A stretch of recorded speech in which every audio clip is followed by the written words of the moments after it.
তৃণমূল সরকারের দুর্নীতির চিত্র আবারও এলো সামনে। সোলার সাবমার্সিবলের কাজ সম্পূর্ণ না করেই বিলের পেমেন্ট পেল ঠিকাদার সংস্থা। ঘটনায় গাফিলতির অভিযোগ তুলে ক্ষুব্ধ খোদ শাসক দলের পঞ্চায়েত সদস্য এবং এলাকাবাসীরাও।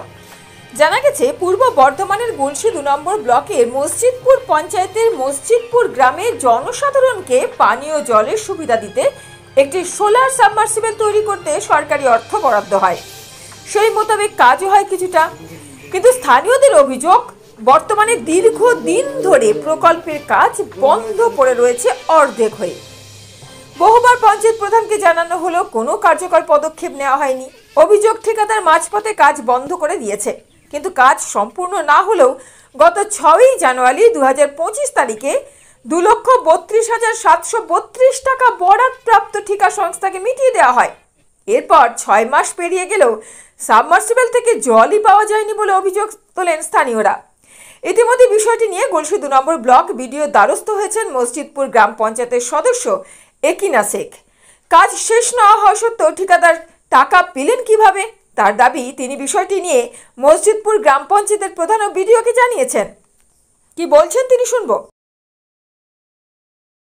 এই কাজ এগুলো সব কুমা মাল দিয়েছিল, শিডিউল অনুযায়ী মানে মালগুলো দেয়নি কো, কুমা দিচ্ছিল, একবার পাইপ এনেছিল কুমা, সব কিছু মানে যেগুলোই দেখতে চেয়েছিলাম যে এটা এরকম নয়, শিডিউলটা জানতে চেয়েছিলাম কিন্তু দেয়নি কো, দিয়ে মাল দিচ্ছিল। ওই জন্যই আমরা তাকে বলাতে কন্ট্রাক্টর কাজ বন্ধ করে চলে গেছে। ওই পঞ্চায়েতে গিয়ে বারবার করে যতবার মিটিং হচ্ছে ততবার বলেছি যে এরকম আমাদের এটা এখনো কাজটা সম্পূর্ণ হয়নি।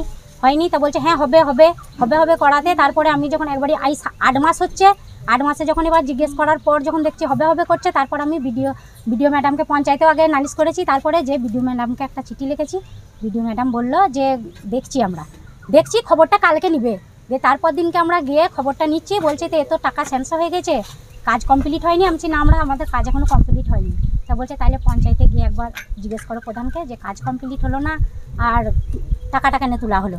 তা দিয়ে আমরা বললাম, ওইখান থেকে ম্যাডামও ফোন করেছিলেন যে এটা কমপ্লিট কাজ হলো না, তুমি কেন সই করলে বললো। তারপর আমরা আবার পঞ্চায়েতে জিজ্ঞাসা করলাম। পঞ্চায়েতে আমাদেরকে বললো যে আমাকে তো এনএস তো সই করাইছে, ইঞ্জিনিয়ার সই করাইছে, আমাকে এনে দিয়েছে, আমি সই করেছি। আমি বললাম তুমি সই করলে কেন, ইঞ্জিনিয়ার এনে দিলে তুমি সই করে দিলে, যে কেউ আসবে যে কোনো কাগজে তোমাকে সই করাবে তুমি সই করিয়ে দিবে। আমরা চাইছি কলটা যেন হয় আর প্রধান যেন নিয়মিত কাজ ঠিকঠাক করে, নয়তো এরকম যদি কাজ করে তাহলে কিন্তু ওর যেন আইনত ওকে ব্যবস্থা নেওয়া হয়। দুর্নীতি হচ্ছে, অনেক দুর্নীতি হয়েছে প্রতিটি কাজ। এই কাজটাতেই সামান্য 3টে সোলার দেওয়ার কথা হয়েছিল, সেটাতে দিয়েছে 2টো সোলার। সোলার তো লাগেনি, এখন এনে রেখেছে, আনা হয়ে গেছে, মানে এখনো করেছে। ওই তো বলছে আমরা অবজেকশন দিয়েছিলাম যে মালগুলো কেন এরকম হচ্ছে, কাজটা কেন দুর্নীতি হচ্ছে, দুর্নীতি করছেন কেন, তার জন্যই মানে লাগাইনি। 3টে সোলার আনার কথা হয়েছিল, 2টো এনেছে। ওই জন্য বলেছে একবার পাইপ এনেছিল, পাইপগুলো সেই সরু পাইপ দিয়েছিল। শুনবো কি বলছে গ্রামবাসীরা। প্রচুর অসুবিধা হচ্ছে, এ পাড়ার মধ্যে কোনো কল নেই, বাড়িতে সব টিউবওয়েল কলগুলো সব খারাপ হয়ে গেছে, ধরনের দিনে জল ওঠে না কো, এখন খুবই অসুবিধা, পুকুরেও জল নেই এখন। এটা হলে কি সুবিধা হতো? এটা হলে গোটা পাড়ার লোকেরই সুবিধা হয়। কতগুলি পরিবার এখানে আছে? অনেক আছে। আমরা চাইছি এই কলটা তাড়াতাড়ি যেন মানে হয়ে যায়, ফিটিং হয়ে যায়, খুবই সুবিধা হয়। তাহলে এখন পুকুরেতেও জল নেই, কলেতেও জল নেই, আমাদেরকে ওই একটা বাঁকা আছে, ওই বাঁকাতে যে সব কাজ করতে হয়। সেটা কত দূরে? অনেকটাই দূর, ওই মাঠেতে। আর কল বলতে ওই মসজিদতলায় একটা খালি কল আছে, ওই কলেতে জল নিয়ে আসতে হয়, এই পাড়ার মধ্যে কোনো কল নেই। এই যে ট্যাঙ্ক বা এই পিলার যে করা হয়েছে, কতদিন ধরে দেখছেন এটা বা পড়ে আছে এভাবে? এটা 7-8 মাস, 6 মাস। পঞ্চায়েতে জানানো হয়েছে। পঞ্চায়েতে? পঞ্চায়েত কি বলছে? পঞ্চায়েত বলছে হ্যাঁ হবে, এটাই বলছে, হবে হবে করেই তো চালাচ্ছে। এখন শুনছি নাকি না, পঞ্চায়েতে বলছে যে না কাজ কমপ্লিট হয়ে গেছে, দিয়ে পয়সা তুলে নিয়েছে, কিন্তু কাজ তো কিছু হয়নি। পাশাপাশি বিষয়টি নিয়ে সরকারি টাকা আত্মসাতের অভিযোগ তোলেন জেলা বিজেপি নেতা মৃত্যুঞ্জয় চন্দ্র। তিনি কি বলছেন শুনবো। মসজিদপুরে একটি পানীয় জলের ব্যবস্থার জন্য সরকারি প্রকল্প 2,32,732 টাকা বরাদ্দ হয়েছিল 2024 সালের অক্টোবরে, যার মধ্যে একটি সাবমার্সিবল, সোলার এবং জল ট্যাঙ্ক, সোপ ট্যাঙ্ক, চাতাল সবকিছু করার কথা, কিন্তু সেখানে কোনো সোলার সিস্টেম হয়নি, সাবমার্সিবল বসানো, শুধু চাতাল করে একটি জলের ট্যাঙ্কে রেখে দেওয়া হয়েছে। আর তার 3 মাসের মধ্যে 2025-এর জানুয়ারিতে সম্পূর্ণ টাকা প্রধান এবং নির্মাণ সহায়কের সই রয়েছে, টাকা তুলে নেওয়া হয়েছে।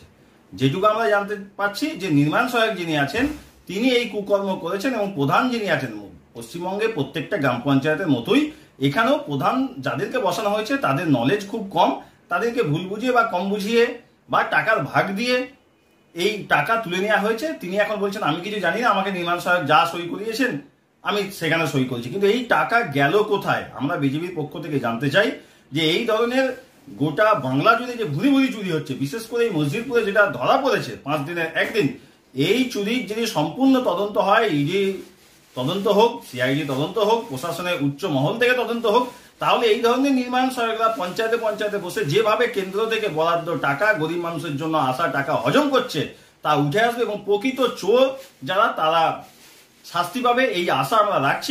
এদিকে এই সময়কালে নির্মাণ সহায়ক শুভেন্দু মুখোপাধ্যায় তার স্বাক্ষর করিয়ে নিয়ে টাকা ছেড়ে দিয়েছেন বলে জানান মসজিদপুর গ্রাম পঞ্চায়েতের প্রধান মুন্সি মান্ডি।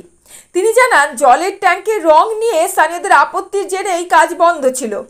তিনি আরও জানান তৎকালীন পঞ্চায়েত নির্বাহী সহায়ক শুভেন্দু মুখোপাধ্যায় যতটুকু কাজ হয়েছে সেই ভিত্তিতে আরএ বিল অনুমোদন করেন এবং তিনি সই করে দেন। এরপর ঠিকাদারকে টাকা মিটিয়ে দেওয়া হয়। কি বলছেন পঞ্চায়েত প্রধান শুনবো। ওই কাজটা মালপত্র সব রেডি করা হয়েছে, কিন্তু ওখানকার স্থানীয় লোকগুলো লাগাতে দেয়নি, আর অসম্পূর্ণ হয়েছে, পেমেন্টটা হয়েছে। এই জন্যই এনএসকে আমি প্রশ্নও করেছিলাম, কিন্তু উনি বললেন আরএ বিল করা হয়েছে। এটা ওই কাজের ব্যাপারটা হচ্ছে এস্টিমেট করা ছিল 2,95,000 টাকা, তার থেকে ওটা পেমেন্ট করা হয়েছে 2,69,000, কম বেশি এইরকম হয়েছে একটা পেমেন্ট। সেটা কি করা যায়? আরএ বিল করে ওটা এনএস করে দিয়েছে, আমি তো এত বুঝতে পারি নাই। তবে বিষয়টি নিয়ে নির্মাণ সহায়ক শুভেন্দু মুখোপাধ্যায়কে বারবার ফোন করা হলেও তার কোনো প্রতিক্রিয়া কিন্তু পাওয়া যায়নি, বলা ভালো তাকে ফোনেই পাওয়া যায়নি। তবে গলসি 2 নম্বর ব্লক বিডিও মৈত্রী ভৌমিক জানিয়েছেন মসজিদপুর পঞ্চায়েত সদস্যার অভিযোগপত্র তিনি পেয়েছেন, বিষয়টি নিয়ে খোঁজ নিচ্ছেন। যে সময় কাজটা হয়েছিল সেই সময়ের নির্মাণ সহায়ক ও এক্সিকিউটিভ দুজনেই এখান থেকে বদলি হয়ে গেছেন। তিনি তদন্ত করতে নির্দেশ দিয়েছেন। তদন্তের রিপোর্ট এলে বিষয়টা সত্যি কিনা খতিয়ে দেখার পর তিনি জেলায় জানাবেন। এরপরে জেলা থেকে যেমন নির্দেশ দেওয়া হবে সেই মোতাবেক ব্যবস্থা তিনি নেবেন। তবে এই প্রকল্পে এমন গাফিলতি নিয়ে ইতিমধ্যেই কিন্তু রাজনৈতিক চর্চা শুরু হয়ে গেছে। বিরোধীরা সোশ্যাল মিডিয়ায় শাসক দলকে নিশানা করে একের পর এক পোস্ট করতে শুরু করে দিয়েছে। স্থানীয়রা চান প্রকল্পটি দ্রুত সম্পন্ন হোক এবং জলকষ্ট থেকে মুক্তি মিলুক এলাকাবাসীর। Bureau report, mobile news 910।